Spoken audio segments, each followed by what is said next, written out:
Hey, salut tout le monde! Alex qui vous souhaite la bienvenue encore une fois ce soir pour un tutoriel. Ça fait une couple de fois qu'on me demande c'est quoi mon montage préféré puis sur quoi. Je suis sur le CLT V2 Plus depuis quelques mois. Puis le montage que j'ai présentement, que j'affectionne particulièrement, c'est le Double Stack Barrel. Donc c'est un quad qui sort normalement dans les alentours de 0.6. Au niveau de la saveur, j'ai rien trouvé qui était aussi bon. C'est super performant pour la vapeur aussi, mais c'est plus pour ceux qui cherchent la saveur. Je vous avertis tout de suite, armez-vous de patience, c'est du 28 gauge, c'est très dur à travailler. Moi personnellement, je trouve que c'est plus facile avec des gauges plus gros, sauf que j'ai essayé en 26, en 24, c'est pas tout à fait là. En 28, on dirait que c'est juste la bonne affaire. Donc en 28 gauge, 12 wraps 4 fois. Je le réussis pas toujours du premier coup. Ça arrive régulièrement que je vais shorter sans faire exprès. Tu as quand même 4 coils, ça fait beaucoup de lead.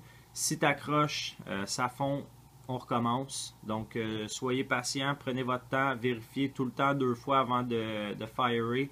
Je ne le dirai pas assez, mais ça va arriver, je m'en attends. Donc je vous amène en plan rapproché, on fait ça. Donc pour commencer, c'est important de préciser que ça va prendre un tournevis de 2,5 mm et j'ai du Cantal. Je le couperai pas, je vais vraiment juste faire mon coil et après ça, je vais couper la longueur que j'ai de besoin. C'est dur de le faire bien beau du premier coup, mais ça va être quand même important de le faire le plus clean possible au début. Donc on y va pour 12 wraps. Si vous ne connaissez pas la technique encore que j'utilise pour faire mes coils, je vais vous laisser un lien dans l'écran. 4, 5, 6, 7, 8, 9, 10, 11, 12. Et vu que c'est du petit gauge, on va pouvoir utiliser le lead qui est au début, même s'il croche un peu. Donc, on va couper ça. Et ici, on va pouvoir réutiliser ce lead-là. Comme ça. Ça va ressembler à un coil. On va en faire 4 autres comme ça. Donc, je vais mettre ça en fast forward.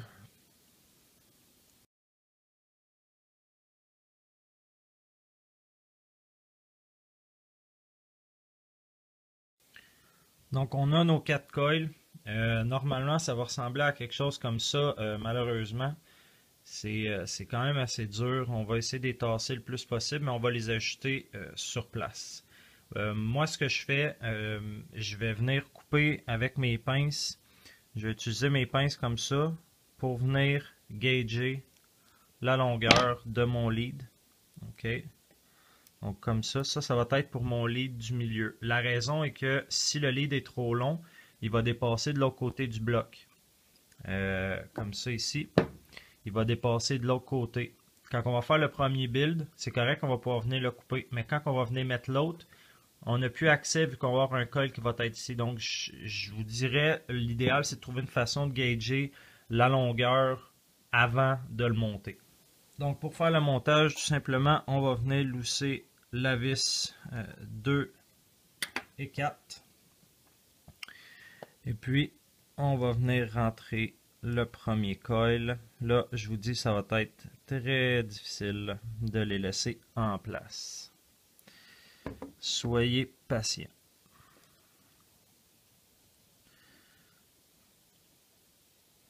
Donc, je vais venir les positionner comme ça le plus possible. En les tenant, on va venir serrer la vis numéro 2. Comme ça. Mais on ne serrera pas tout de suite la vis numéro 4. Là, moi, mon center post, il bouge un petit peu. Ça aide pas. Après ça, avec le bon tournevis, bien sûr, on va venir placer le plus possible notre coil. Le haut, ensuite le bas. OK. Quand on est quand même assez bien positionné, là, ça a l'air de rien, là, on va juste venir serrer la vis numéro 4. Donner une petite tension pour pouvoir venir vraiment... C'est que en le serrant, si on le serrait tout de suite, on ne pourra pas tirer sur notre coil pour vraiment ajouter la longueur qu'on a de besoin. Donc on laisse cela dévisser jusqu'à ce qu'on l'ait positionné vraiment un petit peu, là, pas final. Là, la place qui est vraiment importante, je ne peux pas zoomer super bien, c'est ici. Les leads vont venir toucher. Là, je vais essayer de le faire devant vous du mieux que possible. Je viens prendre mon tournevis comme ça et avec un autre petit tournevis, je vais venir... Comment je vous montrerai bien ça? Je vais venir éloigner le lead du coin. Donc vraiment, la partie qui est ici, ces deux petits leads-là, s'assurer des éloignés du coin du bloc, c'est là qu'il y a habituellement les shorts. Après ça, je vais aller pas à 100 watts certain. On va aller dans les alentours de 30 watts. Et puis, on va firer doucement.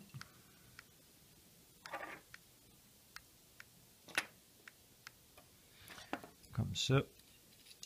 On va pouvoir déjà commencer à placer final. On regarde que ça touche pas.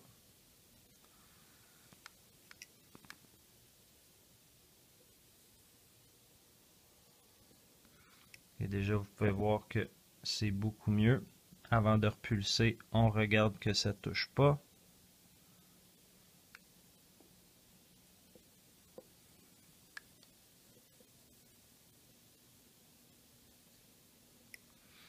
Ça va ressembler à quelque chose comme ça. OK? Là, vu qu'on a chauffé, toujours important de revenir serrer. On voit que c'était déjà devenu lousse.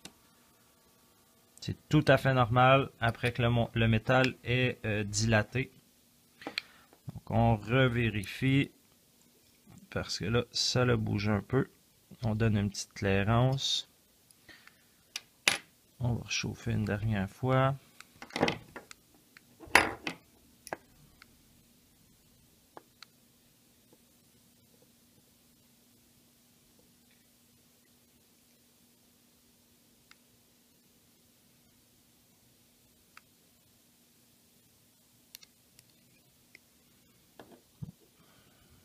Ça va ressembler à ça quand vous allez l'avoir fait correctement, là.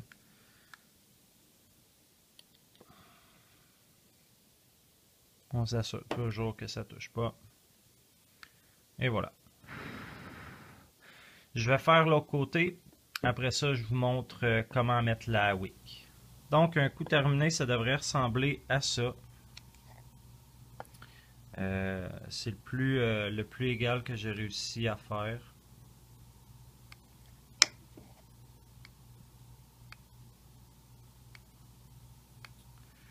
Ça sort à 0.58, donc assez proche de 0.6. On peut voir qu'il est quand même pas si mal au niveau de la symétrie.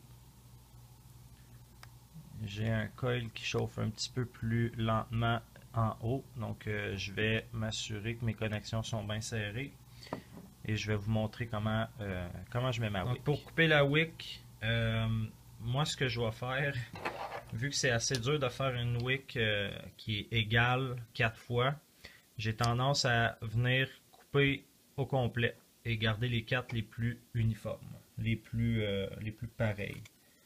Donc, je vais couper 4. Commencer avec 4.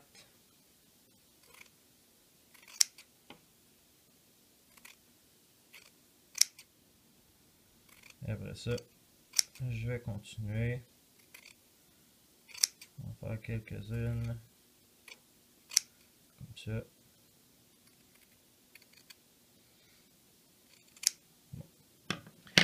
Puis là, je vais venir tout simplement rouler délicatement au complet. On fait une pointe. Je commence tout le temps par le bas. Comme ça.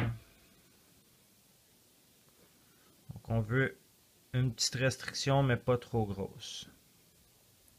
Juste assez.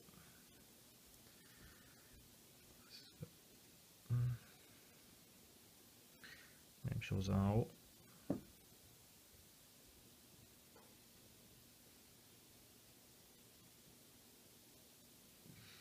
Ça va ressembler à ça. Je vais seulement vous montrer un côté.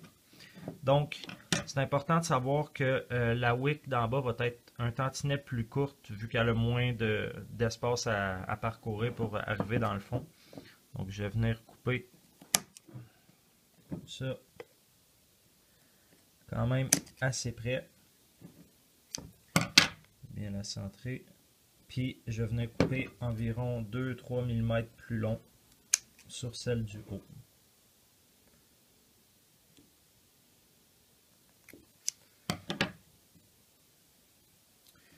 Ça devrait ressembler à quelque chose comme ça.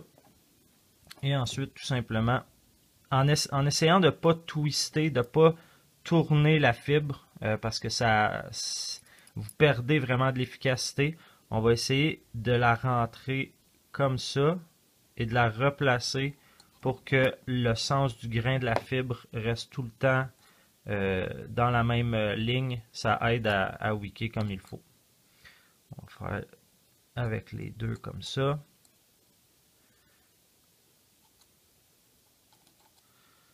Et voilà. Et puis, avec un bout de Cantal que j'ai pas devant moi, je vais me faire un petit outil dans le fond pour m'assurer de dégager les trous d'air qu'il y a ici parce que le CLT V2 Plus utilise ça. Donc je vais m'assurer de venir tasser le coton dans l'arrière les postes. Après ça, je vais m'assurer d'avoir une belle espace en dessous de chaque coil. Puis un petit dégagement ici. Après ça, je vais venir lubrifier. Je vais mettre mon juice. Puis je vais être prêt à vaper. Je vais faire l'autre côté, je vous reviens tout de suite. Donc au final, ça va ressembler à quelque chose comme ça. Belle vapeur uniforme. Là, on peut voir que la vapeur sort pas mal égale de chaque côté. Donc on sait qu'on a bien fait notre job. Donc on va retourner en plan éloigné. Je monte les nuages et je vous décris l'expérience.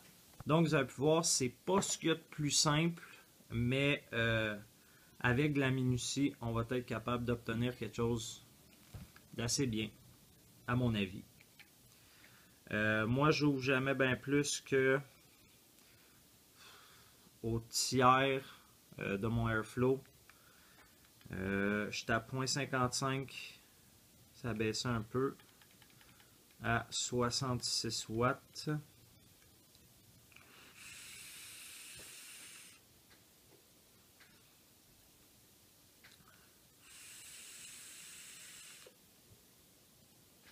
La saveur est hallucinante. Si vous avez un juice que vous aimez beaucoup, je vous suggère fortement ce build. Vous goûtez tous les arômes, c'est vraiment fantastique. C'est mon build préféré, c'est mon daily build. Je vais m'éloigner un peu, je vais vous montrer la densité, la grosseur des nuages. Je vous laisse juger pour le reste. Toujours à 66 watts, on lit 0.57 et je suis au tiers de mon airflow.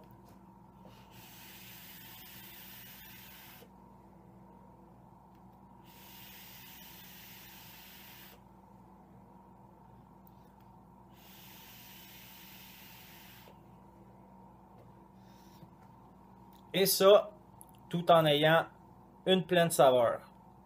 J'espère que vous avez apprécié. C'était le Double Stack Barrel. Bonne vape!